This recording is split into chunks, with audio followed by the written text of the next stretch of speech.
நாளைக்கான வீடியோவில் வந்து என்ன இருந்துச்சு அப்படின்னு பார்ப்போம். வீடியோ வந்து சூப்பராக இருந்துச்சு அப்படின்னு தாங்க சொல்லணும். அதை பார்க்குறதுக்குமா நம்ம சேனலை மட்டும் மறக்காமல் லைக் அண்ட் சப்ஸ்கிரைப் மட்டும் பண்ணிடுங்க.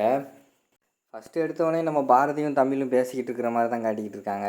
அதாவது நம்ம பாரதி வந்து தமிழ்கிட்ட சாரி கேட்குறாங்க. சாரி, என்னை மன்னிச்சிரு தமிழ், எனக்கு என்ன பண்ணுறதுன்னு தெரியல, மித்தவங்க நீ ரொம்ப புரிஞ்சுக்க மாட்டேக்காங்க, அதனால தான் அவங்க மேலே உள்ள கோவத்தை நான் உன் மேலே காட்டிட்டேன், ரொம்ப சாரி அப்படிங்கிற மாதிரி கேட்குறாங்க. உடனே வந்து தமிழ் சொல்கிறாங்க, எனக்கு ரொம்ப பயமாக இருக்குமா, நீ அடித்ததுலேருந்து எனக்கு என்ன பண்ணுவே அப்படின்னு நான் பயமாக இருந்துச்சு. ஆனால் எனக்கு உன்னை ரொம்ப பிடிக்கும், உன் கூட சேரணும்னு நினச்சேன், பயமாக இருந்துச்சு, அதனால தான் நான் உன் கூட பேசவே இல்லை அப்படிங்கிற மாதிரி தமிழ் சொல்கிறாங்க. சாரிடா, இனிமேல் நான் உன்னை வந்து அடிக்கவே மாட்டேன், எனக்குன்னு யாரா இருக்கா, நீ மட்டும்தானே இருக்க, நீ என் கூட சேராமல் போயிட்டேன்னா அப்புறம் என் கூட வேறு யாருடா சேருவா அப்படிங்கிற மாதிரி வந்து பாரதி கேட்குறாங்க. சரிம்மா, நான் இனிமேல் உன்னை விட்டு போகவே மாட்டேம்மா அப்படின்னு சொல்லிட்டு கட் பண்ணிக்கிறாங்க. கட் பண்ணி முடித்தோடனே நம்ம பாரதி வந்து சொல்கிறாங்க, தமிழ் நான் அவங்ககிட்ட ஒன்று சொல்லுவேன், அதை நீ கேட்பியா அப்படிங்கிற மாதிரி சொல்கிறாங்க. சொல்லுமா, நான் கேட்குறேன் அப்படிங்கிற மாதிரி சொல்கிறாங்க நம்ம தமிழ். அதாவது நம்ம இனிமேல் வந்து உன் ஃப்ரெண்டு இருக்கார்ல ஆதி, அவங்க கூட பேச வேண்டாம் அப்படிங்கிற மாதிரி சொல்கிறாங்க. ஏம்மா என்னாச்சு, என் ஃப்ரெண்டு ரொம்ப நல்லவர், ஏம்மா பேசக்கூடாதுன்னு சொல்கிற அப்படிங்கிற மாதிரி வந்து தமிழ் கேட்காங்க. இல்லைடா தமிழ், அவங்க அம்மா இருக்குது, அவங்க அம்மா உனக்கு தெரியுமில்ல, சாரதா அம்மா அப்படிங்கிற மாதிரி சொல்கிறாங்க. தெரியும், அன்றைக்கி மேரேஜில் கூட எனக்கு கேக் கொடுத்தாங்களே அப்படிங்கிற மாதிரி சொல்கிறாங்க தமிழ். ஆமாம், அவங்களுக்கு வந்து நீயும் நானும் ஆதி கூட பேசுகிறது வந்து பிடிக்கலையா, இப்போ உனக்கு அப்பா இல்லைல்ல, அம்மா மட்டும்தானே இருக்காங்க, அது மாதிரி உன்னோட ஃப்ரெண்டுக்கும் அப்பா இல்லை, அம்மா மட்டும்தான் இருக்காங்க, அம்மா வந்து ரொம்ப கவலைப்படுறாங்க, என் கூட வந்து என் பையன் வந்து சேர மாட்டேக்கான், பேச மாட்டேக்கான்னு சொல்லிட்டு, அதனால் நம்ம அவங்க கூட சேர்றதுனால அவங்களுக்கு வந்து பிரச்சனையாக இருக்குது, நம்ம இனிமேல் அவங்க கூட பேச வேணாம் சரியா அப்படிங்கிற மாதிரி சொன்னோடனே தமிழ் வந்து ஓரளவு புரிஞ்சுக்கிறாங்க. புரிஞ்சுக்கிட்டு நான் இனிமேல் பேச மாட்டேம்மா, நானும் பேச மாட்டேன், எனக்கு வந்து என் ஃப்ரெண்டு தான் நல்லா இருக்கணும், அவங்க சந்தோஷமாக இருந்தால் போதுமா, நம்ம இனிமேல் பேச வேண்டாமா அப்படிங்கிற மாதிரி முடிவுக்கு வந்துடுறாங்க.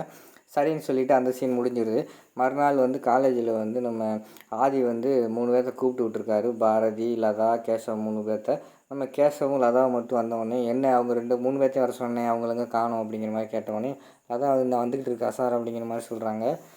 அப்படியே லதா வந்து நம்ம கேசவ்கிட்ட, என்ன கேசவ் இன்னைக்கு இவ்வளவு கோவமாக இருக்கார் ஆதி அப்படிங்கிற மாதிரி சொன்னோடனையும், எனக்கும் தெரியல, என்னென்னு பார்ப்போம் அப்படிங்கிற மாதிரி கேசவ் சொல்கிறாரு. கொஞ்சம் நேரத்தில் வந்து பாரதி வந்துடுறாங்க. பாரதி, இந்த ஃபைல் நீங்கள் தானே ரெடி பண்ணீங்க அப்படிங்கிற மாதிரி ஒரு ஃபைலை கையில் கொடுக்காங்க. ஆமாம் சார், நான் தான் ரெடி பண்ணேன் அப்படிங்கிற மாதிரி சொல்கிறாங்க.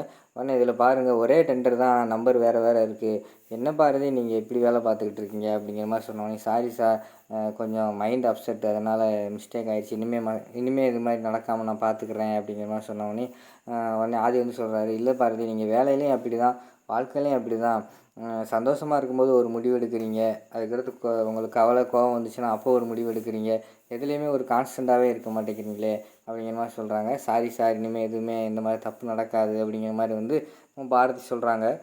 உடனே பக்கத்தில் வந்து லதா வந்து யோசிச்சு பார்க்காங்க, இது வந்து வேலைக்கு சம்மந்தமாக பேசுகிற மாதிரி தெரியலையே, வேறு ஏதோ ரிலேட்டட் பண்ணி பேசுகிற மாதிரி இருக்கே அப்படின்னு சொல்லிட்டு அவங்களும் மனசுக்குள்ளே நினச்சிக்கிட்டு இருக்காங்க.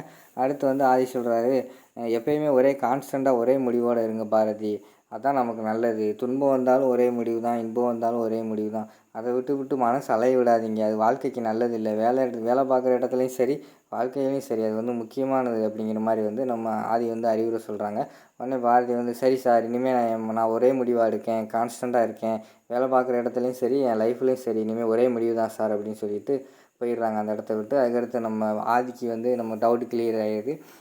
இப்போ தான் பாரதி எனக்கு புரியுது, நீங்கள் வந்து என்னை விட்டு வேண்டாம்னு முடிவு பண்ணிட்டீங்க, அதனால தான் விலகி போகிறீங்க, இப்போ எனக்கு அது கன்ஃபார்ம் ஆயிடுச்சு, ஏன் பாரதி இப்படி பண்ணுறீங்க, நான் உங்களுக்கு என்ன பண்ணேன் அப்படிங்கிற மாதிரி நினச்சி ஃபீல் பண்ணிக்கிட்டு இருக்காரு நம்ம ஆதி. உங்களுக்கு என்னை விட்டு பிரியிறது தான் சந்தோஷம்னா நானும் உங்களை விட்டு பிரிஞ்சிடுறேன் பாரதி அப்படிங்கிற மாதிரி மனசுக்குள்ளே அவங்க நினச்சிக்கிட்டு இருக்காங்க.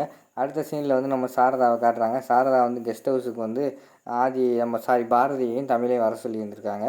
உட்காந்து யோசிச்சுக்கிட்டு இருக்காங்க. என் மகன் வேறு தூங்கிட்டு இருக்கானே, இந்த நேரத்தில் பாரதி வரா, அவளும் பார்த்துருக்கூடாது, பார்த்தா உண்மையெல்லாம் தெரிஞ்சுமே அப்படின்னு ஃபீல் பண்ணிக்கிட்டே உட்காந்துருக்காங்க. அந்த நேரத்தில் பாரதியும் தமிழும் வந்துடுறாங்க. பாரதி இப்போ தான் வாரையா அப்படிங்கிற மாதிரி கேட்காங்க. ஆமாம், இப்போ தான் வாரேம்மா அப்படிங்கிற மாதிரி சொல்கிறாங்க. இது யார் பின்னாடி யாரோ இருக்காங்க அப்படின்னு கேட்டோடனே, அது என் பொண்ணுமா தமிழ் அப்படிங்கிற மாதிரி சொன்னோம். ஓ, உன் பொண்ணு தானோ, கல்யாணத்தில் பார்த்தது எனக்கு ஞாபகம் இல்லை அப்படின்னு சொல்லிட்டு, வாமா தமிழரசி இங்கிட்டு வா, ஏன் ஒளியிற அப்படின்னு கூப்பிட்டு தமிழரசியை கூப்பிட்டு, உன் பேர் என்ன அப்படின்னு கேட்காங்க. என் பேர் தமிழரசி, எத்தனாவது ஸ்டாண்டர்ட் படிக்கிற அப்படின்னு கேட்காங்க. செகண்ட் ஸ்டாண்டர்ட் படிக்கிறேன் அப்படிங்கிற மாதிரி சொன்னோடனே நான் யாருன்னு உனக்கு தெரியுமா அப்படிங்கிற மாதிரி சொன்னோடனே, சாரதா மேடம் அப்படிங்கிற மாதிரி சொல்கிறாங்க. உனக்கு நான் மேடம் இல்லைம்மா அப்படிங்கிற மாதிரி வந்து சாரதா சொல்கிறாங்க. அப்போனா நான் உங்களை எப்படி கூப்பிடுறது அப்படின்னு கேட்டவுடனேயும் நம்ம சாரதாவுக்கு வந்து இருமல் வர ஆரம்பிச்சிருது. உடனே இருமிக்கிட்டே இருக்காங்க கண்டினியூஸாக. உடனே சாரதா வந்து நம்ம பாரதி கிட்ட சொல்கிறாங்க, உள்ளே தண்ணி இருக்குமா எடுத்துகிட்டு வா அப்படிங்கிற மாதிரி சொல்கிறாங்க. சரின்னு சொல்லிவிட்டு இப்போ உள்ளே போனால் நம்ம ஆதி வந்து தூங்கிட்டு இருக்கிற மாதிரி காட்டுறாங்க. நம்ம 2 பேருமே பார்த்துக்கல. அதுக்கடுத்து உள்ளே போனவங்க தண்ணி எடுக்காமல் தண்ணி சுட வைக்க ஆரம்பிச்சிடுறாங்க. அதுக்கடுத்து அந்த கேப்பில் வந்து நம்ம சாரதா வந்து தமிழ்கிட்ட பேசுகிறாங்க. உடனே நம்ம தமிழ் வந்து சொல்கிறாங்க, நீங்கள் தான் என்னையும் எங்கள் அம்மாவையும் ஃப்ரெண்டு கூட பேசக்கூடாதுன்னு சொல்லிட்டீங்களாமே, அதான் அம்மா வந்து பேசக்கூடாது, நீ அப்பா இல்லாமல் தனியாக இருக்கையில் அது மாதிரி தான் ஃப்ரெண்டும் அப்பா இல்லாமல் இருக்காங்க, அவங்க சந்தோஷமாக இருக்கணும் அப்படின்னு சொல்லிட்டு எங்களை வந்து பேச வேண்டாம் அப்படின்னு சொல்லிட்டாங்க. அதனால் நாங்கள் 2 பேரும் இனிமேல் நான் வந்து ஃப்ரெண்டு கூட பேசக்கூடாதுன்னு முடிவு எடுத்திருக்கோம் அப்படிங்கிற மாதிரி சொன்னோடனே நம்ம சாரதா கொஞ்சம் கவலையாக இருக்கிற மாதிரி காட்டுறாங்க. அந்த நேரத்தில் வந்து நம்ம பாரதி வந்து தண்ணி வச்சு கொண்டு வந்துடுறாங்க. பார்த்தா நம்ம சாதா தண்ணி தானே கேட்டோம், சுடு தண்ணி வச்சு கொண்டு வந்திருக்காளே அப்படின்னு சொல்கிறாங்க. சரின்னு சொல்லிவிட்டு அதுக்கடுத்து அவங்களோட பை கவரில் இருந்து ஒரு பை மாதிரி இருக்குது, பைக்குள்ளே காசு வச்சு அதை வந்து கொடுக்காங்க நம்ம பாரதிக்கிட்ட. இந்தா பாரதி இதை வச்சுக்கோ அப்படிங்கிற மாதிரி சொல்கிறாங்க. என்னதுமா இது அப்படிங்கிற மாதிரி பார்க்காங்க. இல்லை நீ திறந்து பாரு அப்போ தான் உனக்கு தெரியும் அப்படிங்கிற மாதிரி சொன்னோன்னே திறந்து பார்க்காங்க. உள்ளே காசாக இருக்குது. இது எனக்கு என் பையனை விட இந்த பணம் எல்லாம் பெருசு கிடையாது, உனக்கு என்ன வேணும்னா கேளு, ஒரு பெரிய வீடு வேணுன்னா கேளு, நான் கட்டித்தரேன், ஆனால் நிரந்தரமாக என்னோடய பையனை விட்டு மட்டும் போயிரு அப்படிங்கிற மாதிரி சொல்கிறாங்க. அதை கேட்டவுடனே நம்ம பாரதிக்கு வந்து பயங்கரமான ஷாக் ஆகிடுது. கையில் வச்சுருந்த பணத்தை கீழே போட்டுடுறாங்க. அதோட பார்த்திங்கன்னா இந்த எபிசோடை வந்து முடிச்சிடுறாங்க.